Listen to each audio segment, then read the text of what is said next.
Hey, How are you? good. How are you? I'm doing very well. Where are you in the world right now? I am in Little Rock, Arkansas. Little Rock, Arkansas. So that's like a little game that I play every time I get on with someone, and I do that with the people in the comments because the great part about social media is that we can talk to everybody around the world. And every now and again, we get a few people who are real G's and up really late at night wherever they are in a different country, and that's always so cool. So thank you so much for joining us today. We're excited to talk to you about everything that you have going on, but I always like to take it back. Right? I always want to talk to creatives about like how they got here. So when did you decide that you were a writer? Like when did that become clear to you? Tell us a little bit about your journey. Ooh, you know what? I don't know if I ever decided to be a writer. I think it's just something that I just did because I loved it. I just had fun Yeah. making up stories. And so do you feel like for me, right, when I was little, I was the weirdo. Everybody wanted to be like a doctor or a lawyer, and I'm like, oh, I want to be a creative. So how in your earlier years were you able to kind of show people your creative path? Like when did you start to write things that may have been chapter books, or did you start in poetry, or how did you begin in that space? So I'm just very artistic. So I actually used to draw. I would like make Oh, books with just illustrations. And then there were no words. So I would give them to my folks and be like, hey, look at my book. And they'd be like, oh, I see what's happening here. And they'd get it wrong because there were no words. And yeah. I got frustrated. So and I ended up being like, okay, I have to add some words now so that people know what I'm trying to say. Um, so that's sort of how I moved from like drawing and art to writing. But then after that, I would write stories with my friends and I where we were superheroes, or had magical powers, and it just went from there. Yeah, that is so great.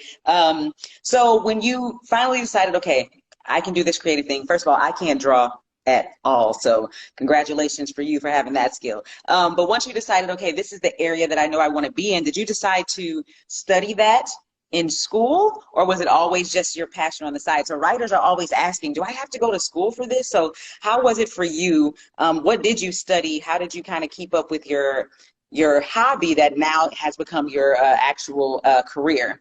Yeah, I unfortunately I think, excuse me, I think that there are still a lot of stigmas around making being a professional creator.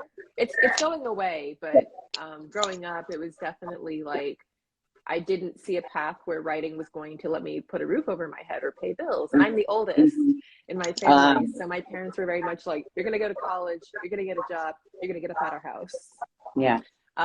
So I felt this very like, I need to be responsible and do the responsible thing. So I was always writing on the side, something I just enjoyed for fun. But originally I wanted to be a lawyer. And then Okay. I decided I didn't want to be a lawyer anymore. I was becoming very disillusioned with the US justice system and was like, not for me. Um, and I worked in actually higher ed for quite a while. And this is something that I don't feel we talk about enough is that Yeah. sometimes your dream job has to be your second job while you have a first Yes. job that pays the bills until that takes off. And people don't see that grind, that hustle in the beginning. They see the part where you become a full-time creative. And Right. I've been building toward this for about 5 years. So Yeah. Yeah. yeah. I'm so glad you said that. Like we talk about that a lot on this platform. It's like, look, don't quit your day job.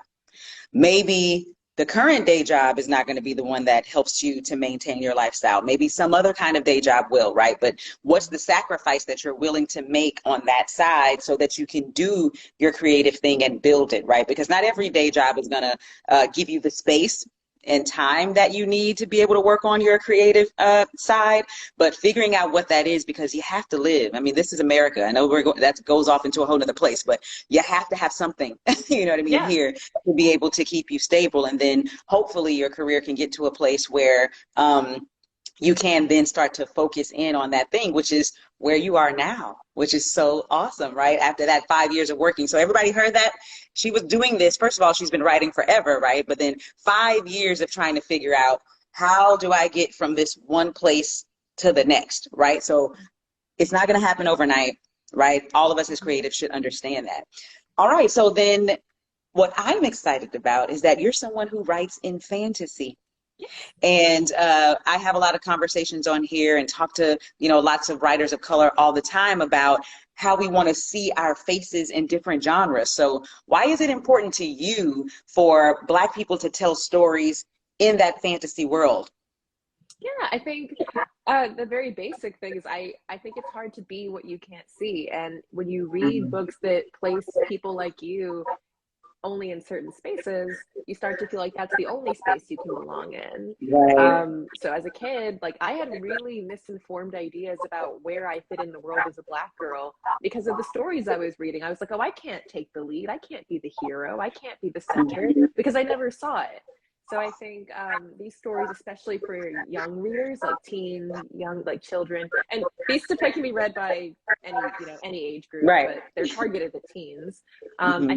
think that's really important, especially for young like people trying to find their place in the world, to see themselves at the center, and also for Black people. This was really important to me, to have stories where Black people get to go on adventures and have magic and deal with things that aren't racism, because I Yeah. get so tired. Like we need to have hard discussions. We need to address Yeah. racism. It's not going away. But I also think that Black people, the Black experience means constantly being confronted with it in your life.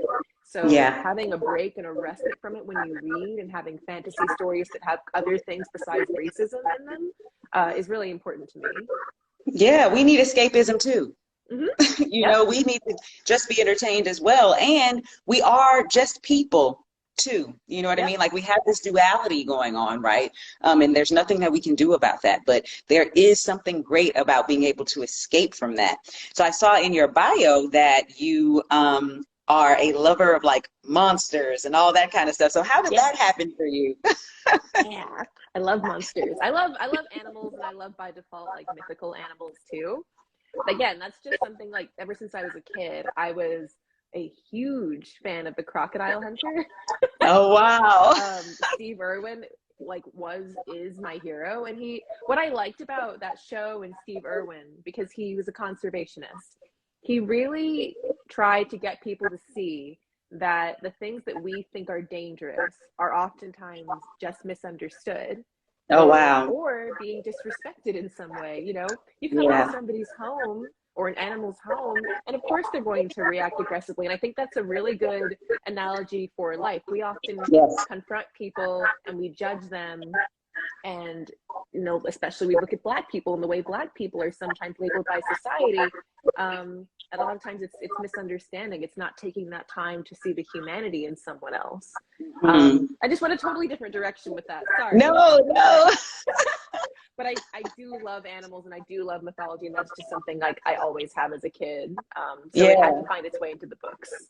Yeah, and I think no matter what, that's exactly how our duality shows up, right? Like you're talking about animals and how they're misunderstood, and how if you go into their territory, of course, they're going to be aggressive and try to protect themselves. And no matter what, you can't help but think about our position in America, the things that we have going on, and how we can be misunderstood. So even though we're not literally trying to talk about racism, no matter what, you're still going to always look through that lens. You know what I mean? Of like, well, how does this show up for these people? Because they are having a different experience. A lot of it is the same, but some of it is different. Okay, so then tell us about these books for people who don't know much about Beasts of Prey, don't know much about your novels. Tell us about your protagonist and what we can be excited for, because we're then going to talk about the adaptation. Yes. Okay. So Beasts of Prey is a young adult fantasy. A lot of people say what age? I Hmm. say it's kind of like a PG-13 movie, officially 12 and up. But I mean, Hmm. I've had kids as young as 10 read it, and I've had people as old as 83 read it. So Yes. it's kind of a cool book in that respect. But it is about two Black teens who trek into a magical jungle to find a monster that has been like attacking and menacing their city for almost 100 years. You Oh, have wow. Kofi, the girl. She is a beast keeper at a magical zoo, and she's working there to pay off a debt her family's dead. And then you have Ekon, the boy. He is a warrior in training. He comes from this long line of warriors. His big brother, his dad, he's trying to be like them. And he has one more test to go before he becomes a warrior. And I won't say what happens, but Yeah. things do not go according to plan. And he and Kofi end up coming together unexpectedly and they decide they're both going to go together into this magical jungle and find this monster for different reasons. Of course, nothing goes right. There are monsters, there are traps, there are all sorts of things, and the adventure unfolds. So that's Beasts of Prey, and it's the first in a trilogy. Okay, great, good, because that was going to be one of my questions later. It's like, oh, can we expect more? Yes. That sounds so exciting. And just because of what we were talking about before, something tells me that something about this beast is probably misunderstood. Something about, you know, what this beast is doing in this city and has been doing and needs to be doing, right? Can probably be misunderstood. And maybe these two protagonists can see this beast in a different way, you know, and kind of see what they have going on. So that is awesome. So then how did you get to the adaptation? How did this get to Netflix? Did they reach out to you? What's your part in the process? How is this all going? It's been kind of a wild adventure because all of this happened in summer 2020. If you can remember what summer 2020 looked like. I had absolutely no faith that anything good would happen in summer 2020 because it just felt so bleak.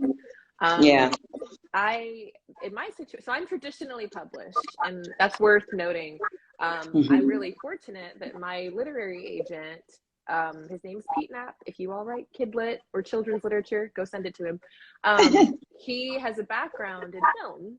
Like he was a film scout, I believe that's right, before he was a literary agent. So when we took Beasts of Prey out to editors, while that was happening, he said, I also want to send this to some colleagues I have out west. And I was like, sure, go for it. Didn't know if anything would happen, but I was like, by all means. And there was a lot of like love and a lot of excitement for it, you know, from publishing and for the movie film side of it. Kept my expectations super low because I was like, this is already beyond anything I could imagine. And it was sort of just like out of nowhere. You know, I had a film agent who shopped it around, and we got interest from Clubhouse Pictures. They helped produce The Hunger Games, which is cool. So they have experience with adapting a YA book and making it a film. But I was really excited. In addition to Clubhouse, I was excited that Melody Cooper is the screenwriter who's written the script for it, and she's a boss. She's an absolute boss. Like her resume is really crazy. She is a Black woman, and she has, like me, been to the continent of Africa, traveled. So she really understood the historical nods and the references. So I was so excited that she wanted to write the script. I've seen the script.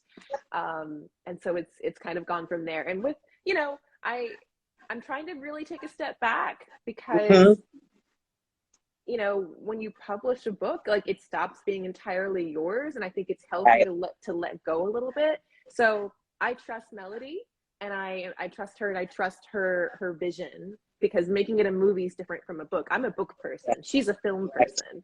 So I've been letting it go and letting her take the lead. But she's been asking really insightful questions and really been really good about asking me, what is the heart of the story? What is the most important thing for you? So I feel very heard, and it's been really cool and really collaborative. Yes. Oh. Enjoying the video?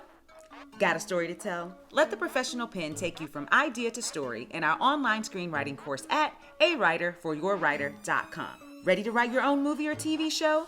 Go to awriterforyourwriter.com. Now, back to the video. I love you, and this is why. I always like to bring people on who can share their experience and how they're handling their journeys, because as writers, like you said, we can be so close-knit with our babies, right? We don't want to let them go. But just to reiterate to the audience, hearing you say, you know, writing a novel is different from writing a screenplay, right? Yes. And you have to be able to let the people who are experienced in that do their jobs. And the point is, it is an adaptation. So it's not a one-to-one thing. You know what I mean? It doesn't come from the pages of the book and just appear on the screen as the exact same thing, that, you know, because the storytelling mechanisms are different. So I love that you found someone you trusted. That's what I heard. That was very important, right? Someone you trusted and someone who you knew would take care of the story. And now you're allowing her to do that. That is just totally beautiful. And even at the beginning, you said, you know, it was your literary agent who said, well, you know, let's try to send it out to other people. And so realizing that your team is very important, right? Who Very. you put on your team, and what your expectations are from them and what your relationship is with them. So can you talk to us just a little bit about how you found your team? How did you go from, I have my day job, I'm writing, I finished this book, now what? How did you Yeah. get to the team? So everything's a story with me. I'm gonna try to make it a fast story, but I wrote Beasts of Prey, and I told you it took 5 years because I Yeah. was living life, and also I'm just a slow writer. But I moved to a new town in 2018, and it was the first time I moved to a town where I had no friends, no family, nothing. So I found Mm. a lot of community online with the Twitter writing community. And while I was on Twitter one day, I saw there was an event called DV Pit. So D as in dog, V as in violin, DV Pit. And I was like, and they were pitching these really cool book ideas. I was like, what is this? And so I found out DV Pit was created by an agent, and it's this thing where you can pitch your book, use the hashtag, and agents on that specific day will go through Twitter, and if they like your tweet, that means they want you to send them the book. Um, Wow. so DV Pit is specifically, DV stands for diverse. It is specifically for people who have been marginalized, traditionally marginalized in publishing, LGBTQ folks, Black and brown folks, disabled folks, neurodivergent folks. It's for them. And it's, across genres, young adult, middle grade, picture book, adult, graphic novels, illustrators. It's for creators. So I Yeah. found that event in fall 2018. I didn't have a book finished, but I was like, that's so cool. And I reached out to the creator. I was like, when's the next one? And she said, it's going to be in spring 19. And so I had a deadline for the first time. And I was like, I have to finish this book so I can do this thing. And so spring 2019 comes around. I pitched out, and then I closed Twitter. I'm like, I'm not going to look. And I was like, if one or two agents likes my little tweet, I'll be happy. And I actually put on Beachella. Beyonce's Coachella performance was on, so I put it on, and I was like, I'm just gonna watch this and not think about Twitter. And one of my friends was like, you might want to check Twitter. And I got, I'd hoped for like maybe one or two agents, and I think I ended up with like 43, which was just like mind blowing. Yes. Wow. It was really, really cool. And one of them was Pete Knapp, my agent now. And so I sent him my stuff. He read it, and he said, this is a really big, ambitious book. I want to work with you on it. So again, I try to be really honest about the fact that like the book that's on shelves is not the book that it was when I pitched it. Yeah. When I got an agent. Like I worked on it for 5 years, but we worked on it together, and then it took a year actually, which is kind of longer than some people usually work with their agent. But we worked on it for quite a while, and then he took it out. And it's funny because we worked on it together. This book took like 4 years to write. But I really believe that doing that work up front really showed, because I got a book deal probably in less than a month of putting it out there, which is in publishing really, really quick. Yeah. So people focus on that part, but I'm like, no, there's a whole 4 or 5 years before that. So Right. put the work in early, and it shows. Yeah, and I'm also glad that you said that. A lot of our audience is screenwriters.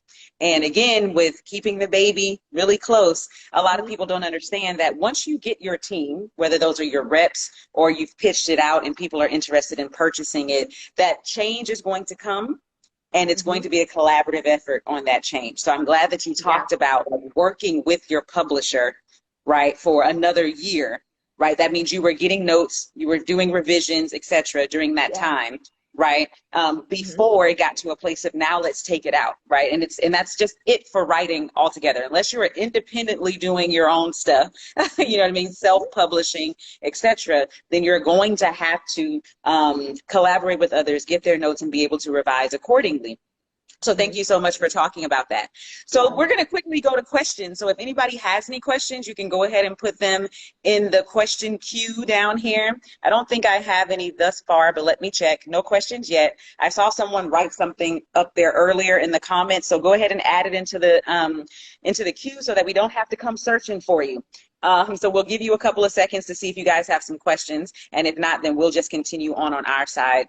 So while we're waiting for questions, you have a novel that's coming out. So Beasts of Prey, which was your debut novel, is the one that's going to be adapted. You already told us that there's a trilogy. So this is book number 2. Can you tell us about it, what we can expect? Yes. So it's second book in a trilogy. Hopefully book 3 will be next year, the year after. But this is the second book's called Beasts of Ruin. And I am beating myself up because I like usually walk around with a copy of it, but of course it's on my bookshelf. But I don't want to give away spoilers. So book 1, Right. Beasts of Prey, they go into this magical jungle and have this big adventure. They discover some things. Kofi and Akon discover some really big things in Beasts of Prey. And Beasts of Ruin is kind of the fallout, like dealing with the consequences of what they have discovered in the jungle. So they're going to new places, they're seeing more parts of the continent. These are both 2 kids who've never left their hometown, so they are suddenly seeing the world, and you as the reader get to go with them. And so there are new monsters, there are new characters, there's some new kind of little romantic elements in there. We're just making the world bigger. So Right. And so when will this come out, and where can people find it? Beasts of Ruin is coming out July 26th, so less than a month away. Beasts of Prey is out. Actually, today's special because the paperback is officially out. So if you're a paperback person, that's out. And we changed the cover. So the old cover was like this cool jungle with a snake. But I talked with my editor, and we felt like it was really important to have Black faces on the cover. This is a blackety black book. We need to make it very clear. So the paperback actually it's really pretty, and it has their faces. But Beasts of Ruin also has that kind of cover, so you can have like a set. Yeah, that's awesome. And I'm interested in hearing if the numbers in purchases change because the faces are now on the cover, right? Because that's the thing. Like, if I know something is about Black people, I have a different relationship with deciding to buy it versus if I don't know. Like, if I'm just into science fiction and fantasy and things like that, I might pick it up anyway, right? But now knowing that, well, not only is it fantasy, but I also get to see people of color dealing in this world, that may make me, pick up the book in a different way. So I think that's awesome. Even though you may not be trying to do this, you're teaching us so much, right? We're talking about marketing, we're talking about notes, we're talking about the buying process, and I think that's great. Okay, so we have a couple of questions. I'm just going to pick 1 or 2, guys. So let me look and see. All right. It's a 2-part question. This one. This is from Zoriala_draws. Hopefully I pronounced this correctly. What was the most difficult part of writing book 2? And what did you learn from writing it? Ooh, the hardest thing about book 2 was the time constraint. So if you guys are doing the math, you'll notice that Beasts of Prey came out in September of last year, and Beasts of Ruin is coming out in July. So that's less than a year between books. And if you've seen my books, they're big. Like, they're 400 pages, 300, 400 pages. So it's really tough. I had 5 years with Beasts of Prey. With Beasts of Ruin, I did not have 5 years. So writing with that pressure, writing knowing that people are waiting on this book, that people are going to compare it to book 1, like, that's a new pressure that I had to kind of learn to deal with. And that's why I really learned to lean on friends, especially friends who have done it before, who are ahead of me. Like, I really believe in, like, these are not my elders, like, they're not like necessarily older than me, but they're veterans. Authors like I really appreciate Sabaa Tahir. She's another YA fantasy author who's amazing. Rosny Chokshi. Just being able to call them and say, hey, I am stressed. And they're like, that's normal. Don't worry. That's how I kind of got through it. Whenever I felt sort of like I was in despair, I would just call a friend and talk through it until I felt better about it. What was the second part of that? Did I answer both? No. I believe it was just what was the hardest part in writing it? I think you said was the deadline. And did you learn anything from writing the second book? I learned what I can do. I learned my limits. I don't know if I'll ever write a book that fast again. Right. So you learned about your own process. Yeah, and learning, like, I'm a perfectionist, so I never want to say no. I always want to be like, yes, I can do it. There's value in saying I need more time. There's value in, in protecting your creative space. So I've learned my boundaries, and now I can kind of set them for the next book I write, and really respect them more. So That's what Right. I Yeah, I do. love that. Yeah, I love that because it's about process. And I'm glad you talked about deadlines because again, when working with clients, my question is always, do you just have something you want to write? Is there just a story you want to tell, or do you want to be a professional writer? Because those are two separate things, right? Yes, yes. And the moment that you become a professional writer, you now have deadlines put upon you, right? So you have Mm-hmm. to figure out what your process is so that you can quickly turn things around. Because the only way you're a professional writer is if you're consistently writing, right? If you always have your next book, and because your first book did well, that means someone is going to say, when's the next one? When's the next one? When's the next Yes. one? Right? And it's like we all say that that's what we want, but the pressure of actually putting it out and thinking about how people are going to compare them and all that kind of stuff, that can weigh on you. So having a tribe is always going to be great. Like you said, people who you can kind of talk to who have been through that. But just the fact that you are mentioning, like, yeah, I had 5 years on the first one. This other one, not so much, right? And it can become a lot. All right, let's see. Let's do one more. There's one down here. Okay, so a quick question about the development of the adaptation. Do we know about when we can expect it to come out on Ooh. Netflix? We don't know the date. It's slow going, but Yeah, I think about, and not that I'm not comparing the books, but I think about like how long it took to really build like the Game of Thrones world. And it took yeah, a long time and we were all suffering between the seasons, but you really saw like how much work went into those series and the props and the settings and the characters and so I try to tell myself that like, the best cakes are baked slow. So yeah, yeah. And I'm yeah, I glad you don't have a mentioned that date. because the film industry is a hurry up and wait kind of industry, right? People got Yeah. excited, oh, we love the book. And then you have to find your screenwriter. You just so happen to find someone you connected with, but if you didn't, then you'd still, be looking. But then that person has to then figure out what their take is. So they have to read the 400-page book, right? Yeah, Then several they times. have to figure out, right, exactly, have to figure out how they're going to tell that story. And then they have their own steps that they have to go through to submit to Netflix. They have to do their outline and then they get into the drafts, etc. And then that person is also going through notes, right? Yep. And so that process can take a long time. It can take years. You know what I mean? Hopefully it won't because we're excited to see it. Yeah. So hoping it doesn't take long, but you want people to get it right. You know what I mean? We're Yeah. rooting for your books to do as well as other adaptations that we've seen. We want Beast of Prey to make it. We want Beast of Ruin to make it. And then whatever that third one is, we want all of that to end up on Netflix or wherever they're going to end up because we're excited about seeing young Black people in this world. That's so exciting. So thank you so much for being here today. We really Oh, appreciate you. thank Before you you. go, as I said before, most of our audience is made of creatives. Most of them are writers. Do you have any advice, any tips, anything you want to leave them with as they continue on with their writing journey? Ooh, lots of things, but the most important, maybe, okay, learn the business. It's not sexy all the time, but learn the business. You will save yourself a lot of heartache. Um, be your biggest advocate.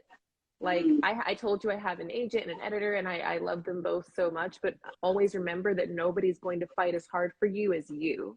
So if you yeah, are uncomfortable with something, if you are uncertain about something, and you're afraid, you don't want to seem like a dumb question, ask the question, say the thing that makes you like, this is making me uncomfortable, or I would prefer this. Speak up for yourself, especially if you are marginalized in any way. It's incredibly important that you speak up for yourself about the things you want or don't want. um, and then the last thing that took me like a long time to figure out is understand, for as a writer, being a writer is different from being an author. And you said this kind of something like this before, but it took me a minute to understand. The days when hmm, you're answering emails, the days when you're creating content, the days when you are doing other things, that's a separate part of your job. And then the yeah, days that you do no emails, but you're writing, that's also being productive. So for the people who were like, oh, I feel like I'm not getting anything done, separate those things out and try to, yeah, tackle different mountains different days. You can't do everything all the time all at once. Give yourself a break. Take care of yourself, because it will show in your art if you are not yeah. taking care of yourself. Look after yourself. You are all you've got. Like, do not compromise yourself. So, Yeah. you know That's my advice. Yes, that is so good. And hopefully one day we'll all be billionaires and we'll have teams and they can answer emails and they can do the online content. You know what I mean? Because for me as a small business owner and for you as an author, as you said, you advocate for yourself. You are a business, you are a brand. But there's a difference between being a business and a brand and being a content creator, but we're expected to be both. All of it. Right? So we're all of it, all the time. And it's like, well, if I'm creating content all day, then I'm not writing. If I'm creating content all day so that I can sell my services, I'm not actually doing my services because I have to, do this. Yep. So it is a lot to juggle. So with that being said, I'm glad that you said that to them. Like, give yourself grace, guys. Give yourself a little grace. Give yourself time. It all has to happen. It all has to get done. And just because you didn't write today, if you handled business today, then you're still working on the business of your art, the business of your craft. And like she said before, learning the business part of it is just as important. There are plenty of talented people who don't understand the business and can't get very far. And if we're honest, there are more people who understand the business who make it than those who have talent. Right? You have to kind of figure it out so that you can get to the place that you need to get.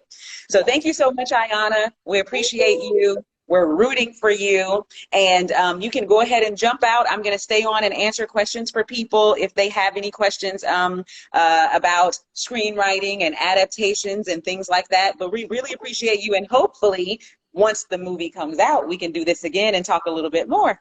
Yes, thank you so much for having me. And I meant to say, I love your earrings. Oh, thank you. So pretty. Thank you. I figured this is the way I'll dress this thing up. I got my messy bun. I love it. Put on an earring. I've been them this whole time. Thank you so much for having me. This was so much fun. Thank you, Ayana. Have a good rest of your day. Bye. Bye.